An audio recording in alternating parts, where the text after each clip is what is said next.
Kabanata 1611. Medyo nagulat si Severin nang marinig yun.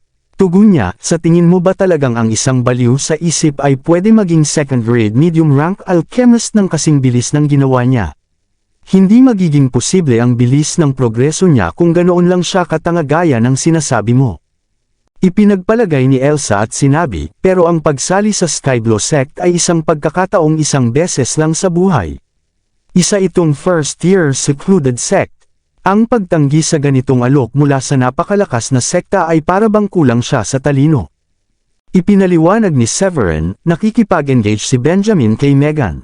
Plano nilang magpakasal sa lalong madaling panahon. Bukod dito, buntis na si Megan sa kanyang anak.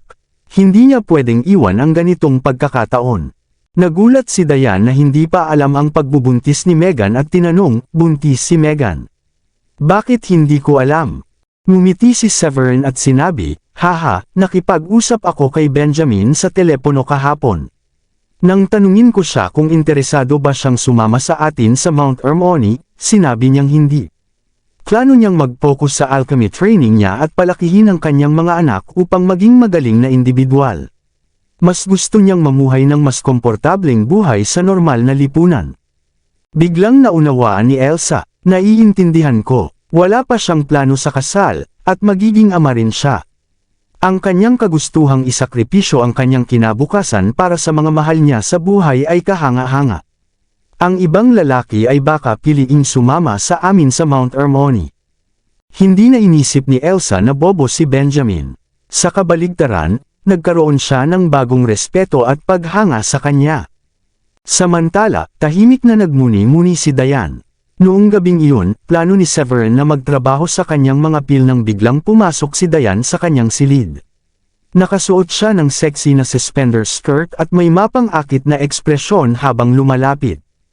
Bumulong siya, gagawa ka ba ng pil ngayong gabi rin? Malinaw ang intensyon niya, gusto niya siyang akitin. Sinumang lalaki na makakita sa kanya noon ay tiyak na natutunaw na. Nagkunot-nuo si Severin at nagtanong, may gusto ka bang pag-usapan? Medyo kakaiba ang biglaang tapang mo. Lumapit si Severin at niyakap ang balikat ni Diane. Patuloy si Diane na may pouting at seductive na tono, wala kang nakakaligtaan, ha? Gusto ko lang itanong kung maaari mo bang dalhin si Celine sa Mount Hermione.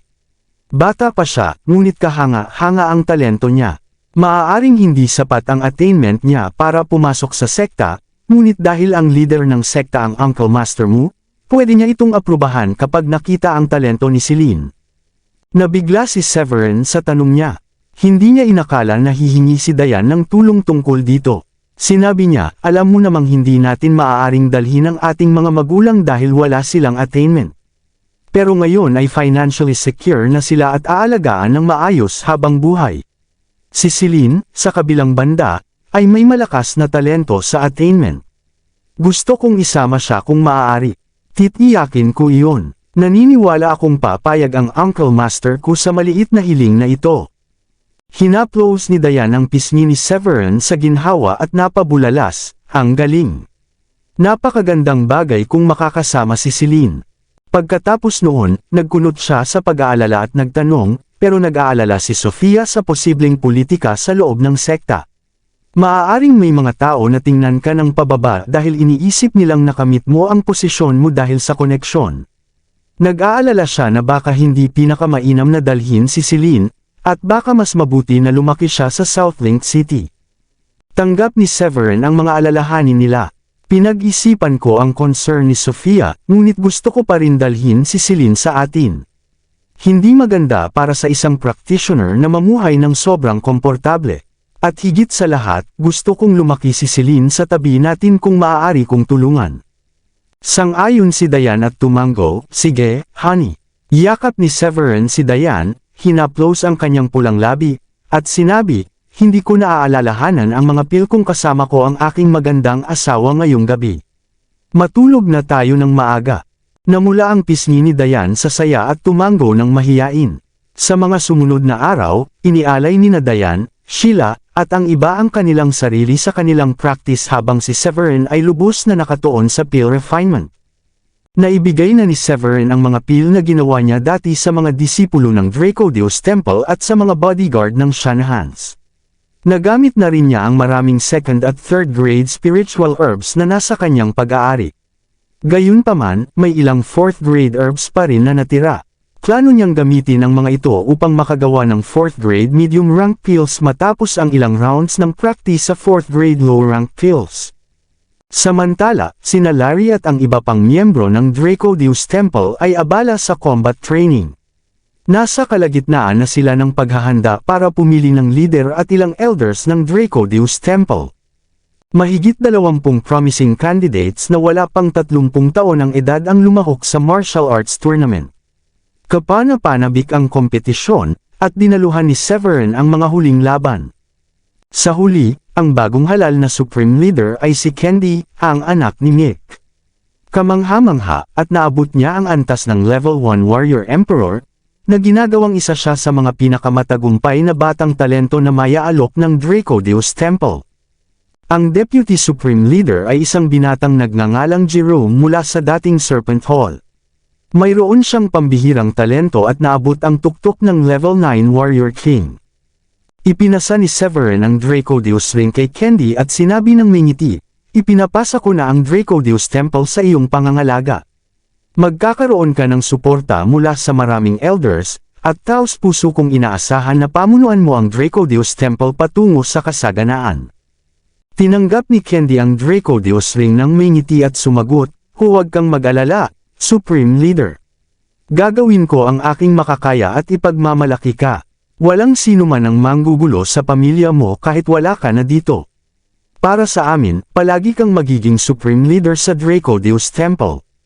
Ngumiti si Severin at sinabi, "Kailan ka natuto na maging smooth talker?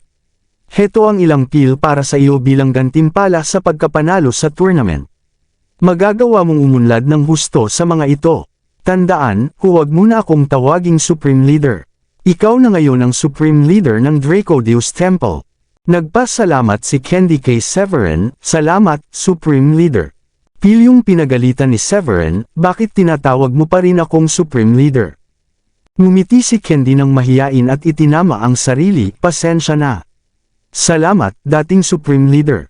Ang parirala na dating Supreme Leader ay nag-iwan kay Severin ng mas matinding kawalan ng salita. Ang bahagyang pag-ikot ng kanyang mga labi ay nagpakita ng kanyang pagkaaliw. Hindi siya gaanong mas matanda kay Candy, ngunit tinatawag siya ni Candy na parang matandang tao. Ngumiti siya ng mahina at sinabi, "Mag-practice ka ng mabuti, Candy. Nasa iyong pangangalaga na ngayon ang Dracodeus Temple." Nanatili sina Rachel at ang iba pang dating Hall Masters matapos umalis ang iba.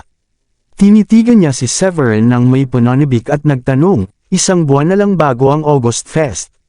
Kailan tayo aalis, Supreme Leader?" Napaisip si Severin. Nagkunot noo at sinabi, "Bakit tinatawag mo pa rin akong Supreme Leader?" Nagsimula si Rachel ng may mahiyain na ngiti, "Sanay na kaming tawagin ka ng ganito. Hindi madaling mawala ang gawi." Ngumiti si Larry ng may biro at nagdagdag, "Tama si Rachel. Lagi ka naming tinatawag na Supreme Leader, kaya parang kakaiba kung hindi na namin gagawin iyon. Mas mataas naman ang attainment mo kaysa sa amin, kaya marahil dapat ka na lang naming tawaging Mr. Severin." Huminga si Severin ng helpless. "Hindi rin ito komportable sa akin. Parang lumalayo ako sa inyong lahat." Sumali si Mick, "Dahil ayaw mo nito at hindi ka na Supreme Leader, siguro pwede na lang naming tawaging boss." Napaisip si Severin nang marinig ang isang mas matanda sa kanya na tumatawag sa kanya na boss. "Tawagin ka naming boss na lang." Tumawa si Larry at iniabot ang kamay kay Severin, "Oo, perpekto ang tawag sa ating leader. Kahit saan ka pumunta, palagi kang magiging boss namin." Tumango si Luke bilang pagsang-ayon. Nag-isip sandali si Severin at pagkatapos ay nag-anunsyo, "Sige. May natitirang isang buwan bago ang August 15. Dahil wala naman kayong gaanong pinagkaabalahan kamakailan, bibigyan ko ang bawat isa ng pil. Mag-focus sa pagpapalakas ng attainment at pag-achieve ng stability. Aalis tayo sa loob ng 20 araw. Marahil aabutin tayo ng 4 o 5 araw bago marating ang destinasyon kung mabilis tayo. Makakarating tayo ng ilang araw ng mas maaga. Pagkatapos ng kanyang paliwanag, nag-wave siya ng kamay at gumawa ng 12 pil. Pinataas niya ang bawat pil sa harap ng bawat isa ayon sa kanilang attainment levels. Kamangha-mangha ang iyong spiritual power, boss. Para bang alam ng mga pil kung para kanino ito, puri ni Larry habang tinatanggap ang pil. Siyempre, karapat-dapat siya sa reputasyon bilang 4th grade low-level na alchemist. Duda ako na may sinumang ganoon sa Sky Blue Sect, biro ni Bowen ng may ngiti. Nagpasalamat si Idol matapos tanggapin ang pil at sinabi, "Salamat, Supri, ibig kong sabihin, boss. Hindi na si Severin ang supreme leader ng Draco Deus Temple, at kailangan ng lahat ng kaunting panahon para masanay sa pagbabago. Tapos na ito para sa araw na ito, lahat. Magpahinga na kayo." Iwinagayway ni Severin ang kamay bilang senyales na malaya na silang umuwi. "Siguraduhin bumalik kayo dito sa loob ng 20 araw." Siyempre, agad na naghiwa-hiwalay ang grupo. Ngumiti si Sheila habang tumitingin kay Severin. "Stabilized na rin ang aming attainment level, honey. Maaari ba naming paunlarin pa ang aming attainment habang may natitirang oras pa?" Ngumiti si Severin at sumagot, "Hindi ka ba kontento na maging level 3 Warrior Emperor? Mataas na yun kung tatanungin mo ako." Bahagyang nagpout si Sheila, "Mataas nga, pero nahuhuli pa rin ako kina Rachel at sa iba. Nakagawa na sila ng breakthrough sa level 7 Warrior Emperor, at pati si Luke mula sa Sus Hall ay level 8 Warrior Emperor na." Kuminang ang mga mata ni Severin sa saya ng marinig iyon.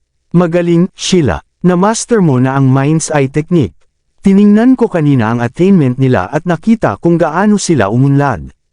Pati si Charlene na ngayon ay level 1 Warrior Emperor na." Tumingin si Sheila kay Elsa at bumantong hininga, malakas din si Elsa. Level 7 Warrior Emperor na siya. At huwag na nating pag-usapan si Sofia. Level 1 Saint na siya. Naiinggit ako sa kanila. Nag-alok si Dayan ng nakakaaliw ng ngiti at sinabi, "Huwag mong ikumpara ang sarili mo sa iba, Sheila. Lahat tayo ay umuunlad sa sarili nating bilis. Ang laging paghahambing sa iba ay wala namang dulot. Dapat ipagmalaki at maging kontento ka sa iyong mga nakamit. Ako, halimbawa, masaya na ako na naabot ang level 4 Warrior Emperor. Isa itong milestone na hindi ko akalain na maaabot ko." Sumali rin si Elsa ng may ngiti at bahagyang sinuntok si Sheila ng pabiro, "Oo, Sheila. Walang saysay ang ikumpara ang iyong progreso sa iba. Naiinggit ako sa iyo dahil na-master mo na ang Mind's Eye Technique na hindi ko pa natutunan, pero masaya pa rin ako na level 1 low-rank alchemist na ako ngayon." Kuminang ang mga mata ni Sheila nang marinig ang sinabi ni Elsa. "Sa bilis ng progreso mo, magiging first grade medium rank alchemist ka rin agad. Suportado kita." Nagpakumbaba si Elsa, mas madaling umunlad sa first at second grades. Tumataas ang hirap kapag pumapasok sa mas mataas na antas, at mas mahirap gumawa ng breakthrough sa mataas na grades. Tumango si Sheila, "Maaaring sabihin na, ang asawa natin ang pinakakahangahangang tao na nakilala natin. 4th grade low rank na ang alchemy ability niya, kaya hindi magtatagal bago maabot niya ang 4th grade medium rank. Sa lahat ng alam natin, maaaring nakagawa na siya ng breakthrough. Madalas siyang tahimik tungkol sa kanyang progreso, kahit sa atin," sabi ni Dayan ng may ngiti. Ngumiti si Severin ng bahagya at sinabi, "Hindi ito ang kaso sa pagkakataong ito. Malaki na ang naabot kong progreso matapos paulit-ulit na mag-refine ng pills sa nakaraang ilang araw, pero hindi pa rin ako nakagawa ng breakthrough. Naniniwala akong malapit na akong maabot ang 4th grade medium rank, kaya sandali na lang at maaabot ko iyon." Astig. Kapag naging 4th grade medium rank alchemist ka, maaari mong gamitin ang 4th grade medium rank pills para pabilisin ang attainment mo. Mas mabilis ang progreso mo, sabi ni Sofia ng may excitement. Kung magtagumpay si Severin na pataasin pa ang kanyang attainment level, mas magiging ligtas ang kanilang posisyon sa loob ng sekta. Mas mababa rin ang posibilidad na sila ay pagmamalupitan. Tama si Sofia, mabagal ang progreso kung walang tamang pills. Kumain ako ng 4th grade low rank pill ilang araw na ang nakalipas, at limitado lamang ang epekto nito. Hindi ako gaanong nakinabang, paliwanag ni Severin. Hindi na maipagkakaila na sabik siyang maabot ang 4th grade medium rank alchemist. Kabanata 1615. Bibigyan ko kayong lahat ng pill. Siguraduhin maglaan ng oras para stabilize ang inyong attainment kapag nakagawa na kayo ng breakthrough, sabi ni Severin. Tiningnan niya sina Sheila at Diane at sinabi, maglaan kayo ng oras para sa inyong mga magulang. Alam ninyong pareho na mahaba at hindi tiyak ang paglalakbay ng isang practitioner. Maaaring hindi na tayo makabalik pagkatapos pumasok sa sekta. Walang makapagsasabi kung kailan tayo makakabalik. Siyempre, lumabas lang ako kasama ang tatay ko kahapon, sumagot si Sheila ng may ngiti. Naglaan ang lahat sa gabi ng kanilang training. Samantala, bahagya ng nabagot si Severin at nagsimulang mag-focus sa pag-refine ng 4th grade medium rank pills. Napangiti siya ng mapait habang tinitingnan ang kakaunting bilang ng 4th grade medium rank spiritual herb sa kanyang storage ring. Nakakalungkot isipin na nasayang ko ang maraming spiritual herbs nitong mga nakaraang araw. Malayo pa ako sa tagumpay. Sana maging 4th grade medium rank alchemist ako bago bukas. Nagpatuloy si Severin sa pag-refine. Halos nagtagumpay siya sa unang pagsubok ngunit, sa kasamaang palad, nabigo sa huling yugto.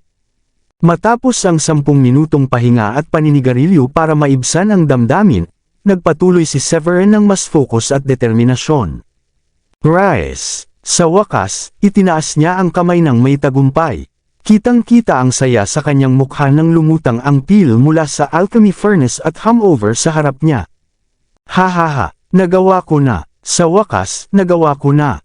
Ang hirap naman nito. Ngayon kailangan ko itong i-refine ng mas maingat at paigtingin ang success rate. Tumingin si Severin sa peel ng may kasiyahan. Paulit-ulit niyang pinractice ito, nabigo ng ilang daang beses.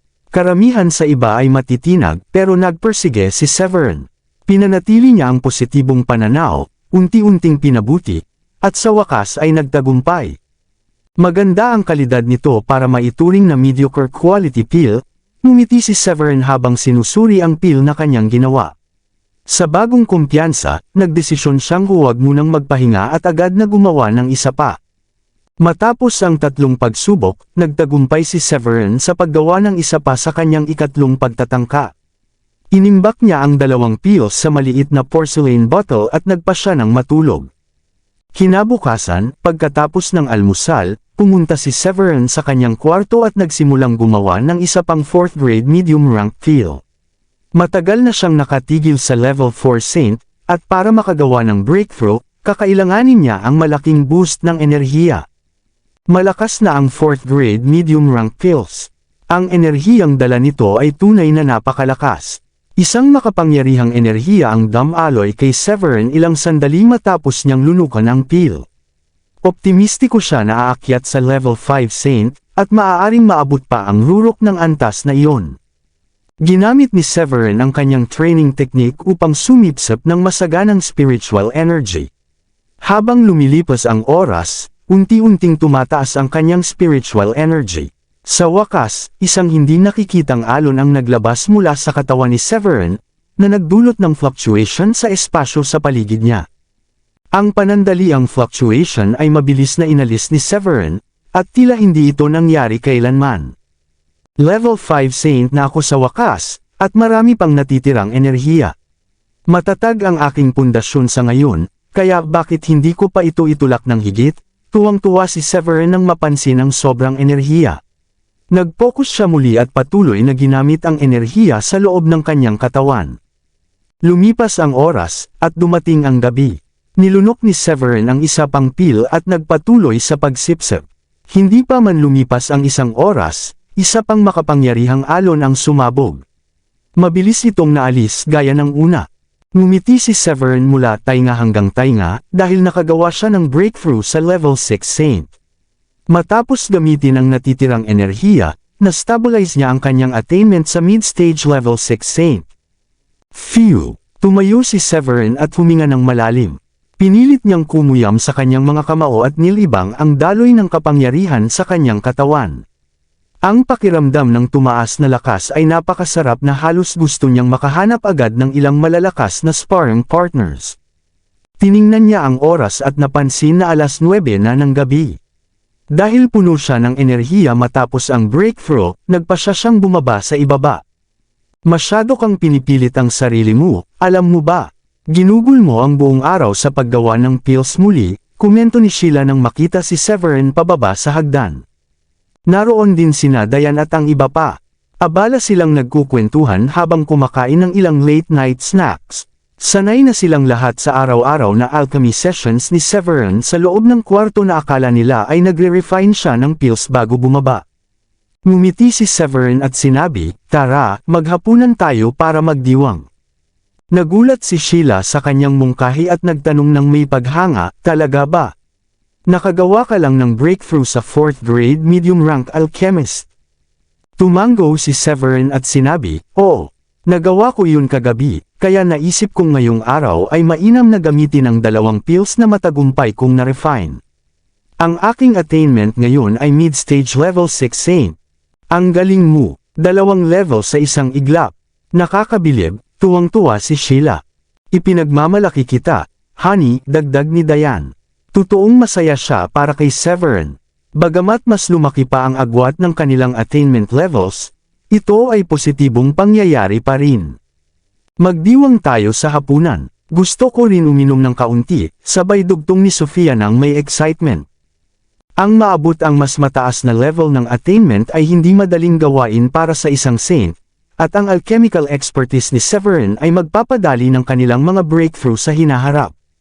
Dahil dito, sama-samang lumabas ang lahat. Nakapagpahinga na si Celine, kaya nagpa siya si Severin na hayaang matulog siya. Paglabas nila, nakatagpo nila si Megan at Elsa na naglalakad din. "Saan kayo patungo sa ganitong oras?" tanong ni Megan ng litong-lito. "Lalabas kami para magdiwang at maghapunan," sagot ni Sheila nang may ngiti. "Magdiriwang." Kuminang ang mga mata ni Megan sa pagkagulat. "Ano ang okasyon?" Ngumiti si Sheila at sumagot, "Ang bayaw mo ay hindi lang nakagawa ng breakthrough para maging 4th grade medium rank alchemist, mataas rin niyang naabot sa kanyang attainment. Level 6 saint na siya. Hindi ba ito nararapat na ipagdiwang?" "Wow! Ang galing mo, Master. Level 6 saint ka na, at nakagawa ka rin ng malaking breakthrough sa alchemy," tuwang-tuwa si Elsa. Ang 2 kahanga-hangang tagumpay na ito ay nagtagpo pa sa parehong oras, kaya lalong kapuna-puna. "Level 6 saint, hehe, sigurado akong ginamit niya ang mga 4th grade medium rank pills para sa breakthrough. Ang galing mo, 3 level na lang mula sa pagiging royal saint," manghang-mangha si Megan. "Haha, sumama kayo sa hapunan," sabay tawa ni Severin. Natutuwa siya sa mga nagulat na mukha ng lahat. Agad na nagmungkahi si Megan, "Bayaw, matagal na akong hindi kumain ng seafood. Pumunta tayo sa isang lugar na may seafood. Maaga pa at bukas pa ang magandang restaurant doon." "Gusto ko rin. Matagal na rin akong hindi kumain ng seafood. Kain tayo ng seafood supper." Agad namang pumayag si Severin. "Gusto ko ng inihaw na oysters," sigaw ni Elsa. Matapos mapagdesisyunan ang lugar, agad na nagtungo ang grupo sa restaurant. Pinanood sila ng mga nakapaligid na tao nang may inggit dahil napapaligiran si Severin ng mga magaganda.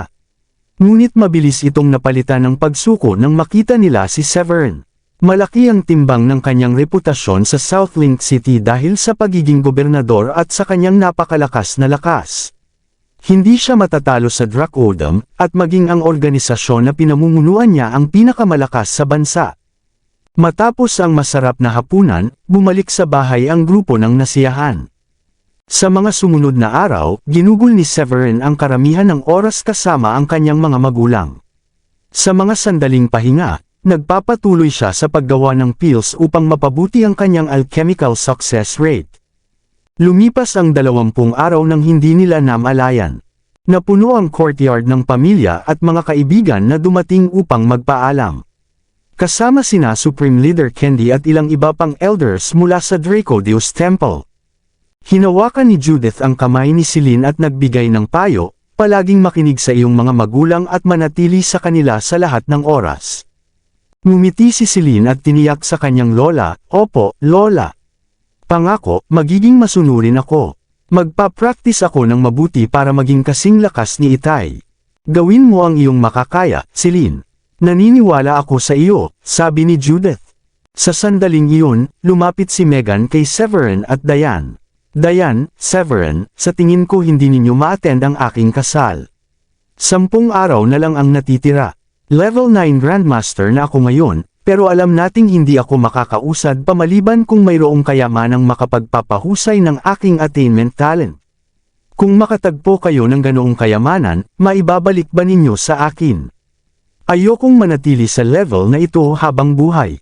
Huwag kang mag-alala, nangako ako na ibibigay sa iyo ang ganoong kayamanan kung makakahanap ako, kaya sisiguraduhin kong makarating ito sa iyo kahit hindi ko maibigay ng personal, tiniyak ni Severin ng may ngiti. Tumango si Megan. Hawak ko ang iyong pangako. Tumawa si Severin at nagdagdag pa, dapat alam mo na dapat na ako ay matapat sa aking salita. Lumapit si Benjamin kay Severin at sinabi, mananatili ako rito. Ingatan ninyo ang inyong sarili doon. Magpapatuloy ako sa masigasig na pag-eensayo, paggawa ng pills, at pagprotekta sa lahat. Ingatan mo rin ang iyong sarili, Dad, wika ni Candy nang may pagkabahala habang hawak ang kamay ni Mick. Kinaaliwan siya ni Mick. Ayos lang, Candy. Bibisitahin kita kapag maaari. Nasa inyong mga kamay na ngayon ang Dracodeus Temple, kaya siguraduhing aalagaan ninyo ang lahat. Pinigilan ni Candy ang kanyang luha at sumagot, gagawin ko, Dad. Sige na, lahat. Malapit na tayong umalis. Lumabas si Severin ng kanyang flying sword at inilunsad ito sa bukas na lugar sa unahan. Mabilis itong lumaki hanggang sa kaya nitong pagsakyan ng higit sa 100 tao. Sumakay si Severin kasama sina Diane, Sheila, Sophia, Elsa, at Celine. Sumunod ang 12 Hall Masters, kaya umabot sa 18 tao ang kabuoang bilang. Nang umakyat ang flying sword sa himpapawid, lumipad sila papalayo at nawala sa paningin. Nag-usisa si Rachel, nagkaroon ka na ba ng pagkakataong subukan ang 12 token, boss? Oo, sagot ni Severin ng may ngiti. Sinubukan ko pang sunugin ang mga ito gamit ang apoy pero wala silang reaksyon. Nagsisimula akong maghinala na mga ordinaryong maliit na trinket lang ang mga iyon, at sobra lang tayong nag-overanalyze. Dahil hindi ko makuha ang breakthrough na gusto ko, nagdesisyon na akong itigil na ang eksperimento. Naging mausisa sina Sheila at Diane tungkol sa mga token, kaya ibinahagi ni Severin sa kanila ang sitwasyon. Ipinahayag ni Sheila ang interes na suriin ang mga token mismo at nagmungkahi, hayaan ninyong subukan ko. Baka may matuklasan ako. Ipinwesto ni Severin ang token sa espada, at nagtipon ng lahat para subukan ito kasama niya. Maingat na sinuri ni Sheila ang mga ito, at hinimas. Sa kabila ng pagsubok sa iba't ibang paraan, wala siyang nadiskubre na bagong clue. Ngumiti si Severin nang makita niyang sinusubukan ng kanyang mga asawa ang token at umupo siya sa hawakan ng kanyang espada. Samantala, sa isang pavilion sa Mount Hermione, nakatanaw si Woolrich sa malayo ng may bahagyang nakakunot na noo. Katabi niya ang isang matandang lalaki na may kulay abo na buhok at balbas. May problema ba? Nag-aalala ka ba tungkol sa iyong anak na babae? Tanong ng matanda. Maraming salamat sa lahat ng sumusubaybay. Please subscribe and follow my YouTube and Facebook channel, Filipino Novel. Maraming salamat po. Oo, 10 araw na lang bago ang Agosto 15, matapat na sagot ni Woolrich. Matapos mag-isip sandali, nagtanong ang matandang lalaki, hindi ba natin maaaring makahanap ng isang tao na may tunay na positibong konstitusyon? Ang katahimikan ni Woolrich ay nagdulot ng isa pang tanong mula sa matanda. Wala ba tayong alternatibong solusyon? Nagbigay si Woolrich ng nakakaaliw ng ngiti at sinabi, hahanap ako ng solusyon. Anak ko siya, at hindi ako mananahimak habang pinapanood siyang malipol. Tumango ang matanda. Naiintindihan niya ang bigat ng sitwasyon. Tahimik na tumingin si Woolrich sa malayo bago nagsalita, naisip ko kung darating na ba ang disipulo ng aking senior. Sinabi ko sa kanya na dumating ng maaga. Nagkunot ang noo ng matanda sa pagkagulat at nagtanong, may senior ka ba? Oo, ang talento na taglay niya ay isang bagay na hindi ko kailanman maaabot sa buong buhay ko. Siya ang unang nagsimulang magsanay, pero iniwan na niya tayo. Sagot ni Woolrich nang may kumpirmasyon. Namatay ba siya sa katandaan? Nakikiramay ako, tanong ng matanda nang may pagkalito. Nakikiramay, nagkunot si Woolrich. Hindi siya patay. Umakyat siya sa Celestial Realm. Pero iyon ay, paano iyon posible? Lumipas ang mga taon, pero hindi pa namin narinig ang sinumang nakaabot sa antas ng Royal Saint. Bumisita ba siya sa ibang lugar at kumuha ng ilang kayamanan? Gulat na tanong ng matanda nang marinig ang revelasyon ni Woolrich. Ngumiti si Woolrich at ipinaliwanag, hindi ko alam ang mga detalye. Nakilala ko siya noong bata pa ako, at bumalik siya upang bisitahin ang aking guro. Nabanggit na ang kanyang talento ay tunay na hindi maiisip, ngunit hinanggad niya ang lipunang pantao at iniwan ang bundok agad. Bumalik lamang siya nang malapit na ang katapusan ng buhay ng aming matandang guro. Noon, ang kanyang antas ng attainment ay malayo na ang nauna sa akin. At ang kanyang disipulo ay darating na ba? Tanong ng matanda, bilang Grand Elder ng sekta, labis na kinagiliwan niya ang pagkakaroon ni Severin. Ano kaya ang magiging disipulo ng isang napakalakas na tao? Tumango si Woolrich. Oo, darating na siya, at magdadala ng 12 pang iba. Maaaring magkaroon ng pagkakataon ng ating mga disipulo na bisitahin ang ibang lugar ngayong taon. Huminga ng malalim ang dakilang elder sa pagkagulat, at ang kanyang puso ay mabilis na tumibok habang nag-isip ng isang matapang na haka-haka. Lalong lumakas ang kanyang excitement habang pinroseso ang impormasyon, at sa huli ay sinabi, "Mukhang naghanda ang iyong senior brother ng napakalaking regalo para sa iyo. Naisip ko kung magdadala ng anumang sorpresa ang grupong ito sa ating sekta." Tumawa si Woolrich at sumagot, "Hindi ako mag-aakala na ganito ang sasabihin ko sa iba, pero makakatiyak ka na hindi ako mabibigo sa batang lalaki na darating." "Haha, ano ang pangalan niya? Ako mismo ay nasa sabik na ring makilala siya." "Siya si Severin Foylet," sagot ni Woolrich. Habang lumilipas ang oras, lalo ring nasa sabik sina Severin at ang kanyang mga kasama. Lahat ng Hallmasters ay labis na interesado sa pagsali sa isang first-tier sect, at sabik silang maranasan kung ano ang mayaalok ng isang ganitong antas ng entidad. Kabanata 1620. Parang wala sa mapa ng Drac-Odom ang mga lugar na ito. Pagkalipas ng 4 na araw, natagpuan nila ang kanilang sarili na lumilipad sa ibabaw ng isang kagubatan. Nakapasok na sila sa hindi pamilyar na teritoryo. Ngumiti si Sofia at ipinaliwanag, ang espiritual na enerhiya sa kagubatang ito ay kamangha-mangha ang tindi. Maaaring ilang dosenang beses na mas masagana ito kumpara sa ilan sa mga lungsod ng Drac-Odom. Sa palagay ko, nagtatago rito ang ilang malalakas na halimaw, o marahil ilang lihim na clan. Ang ilang nakatago na sekta ay mas gustong magsanay malapit dito rin. Nag-alala si Diane na baka mapagod si Severin, kaya nagmungkahi siya, "Matagal na kayong nagpapalipad sa espada. Gusto mo bang magpahinga muna bago ipagpatuloy natin ang biyahe?" Tiningnan ni Severin ang paligid at itinuro ang isang kalapit na tuktok ng bundok. "Magpahinga muna tayo doon ng 1 oras o higit pa bago ipagpatuloy." Pagkatapos ng kanilang maikling pahinga sa tuktok ng bundok, napansin nila ang isang grupo ng tao na papalapit habang handa na silang umalis. Ang kanilang kasuotan ay nagpapahiwatig sa akin na ang mga taong ito ay mga disipulo mula sa isang sekta, hinuha ni Rachel.